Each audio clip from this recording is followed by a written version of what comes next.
Halo semua, perkenalkan nama saya Indra Rian C. Nenggolan dengan NIM 125230142 dari Prodi Geomatika dan dari Kor Prodi A. Di sini saya akan memaparkan isi dari buku Perjuangan Land Reform.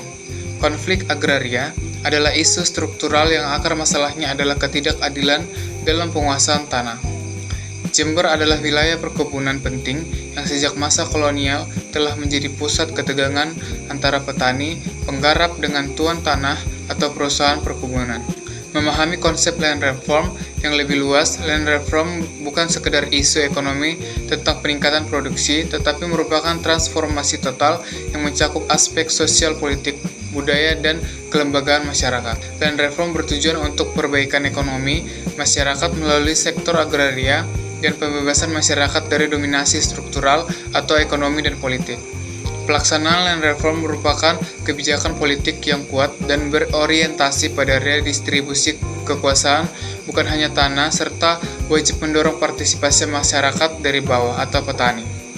Fase krusial land reform, partisipasi dan klaim agraria, peluang politik di masa krisis 1940-an.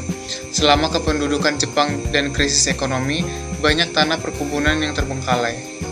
Momen ini menjadi peluang emas dan dasar bagi masyarakat perkebunan untuk melakukan klaim dan mulai menggarap lahan, yang kemudian dikenal sebagai tanah terlantar. Kebangkitan partisipasi rakyat 1950-an. Pada era demokrasi terpimpin, tuntutan petani semakin vokal. Terjadi partisipasi politik yang masif dari masyarakat penggarapan yang didukung oleh organisasi tani berideologi kerakyatan seperti Barisan Tani Indonesia atau BTI. Tuntutan ini bersinergi dengan wacana politik negara. Puncak legitimasi atau UUPA 1960. Land reform merupakan landasan hukum formal melalui Undang-Undang Pokok Agraria atau UUPA tahun 1960.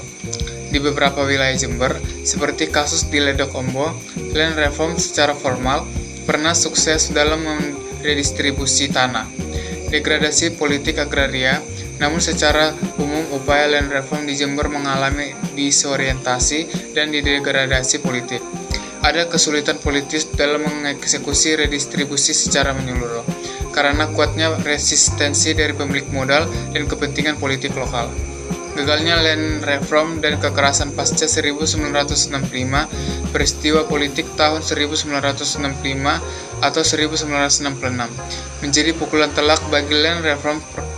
Proses redistribusi yang sudah berjalan terhenti total.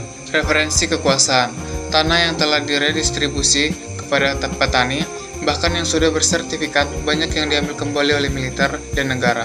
Kasus Ketajek, contoh paling nyata adalah di perkebunan Ketajek, di mana kekerasan dan intimidasi digunakan untuk memaksa masyarakat penggarap keluar dari lahan perkebunan.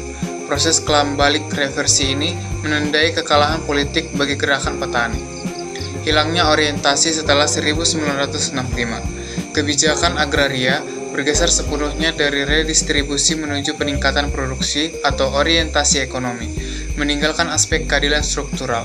Kesimpulan utamanya adalah perjuangan land reform di Jember pada periode ini menunjukkan bahwa keberhasilannya sangat tergantung pada kekuatan kemauan politik atau political will dan partisipasi rakyat. Ketika kemauan politik melemah dan partisipasi petani diberangus, land reform pun gagal mencapai tujuan utamanya. Kelalaian dalam memahami faktor, budaya, dan ikatan tradisional masyarakat Jember, misalnya ikatan dengan ulama atau pesantren, turut menjadi celah yang dimanfaatkan dalam konflik.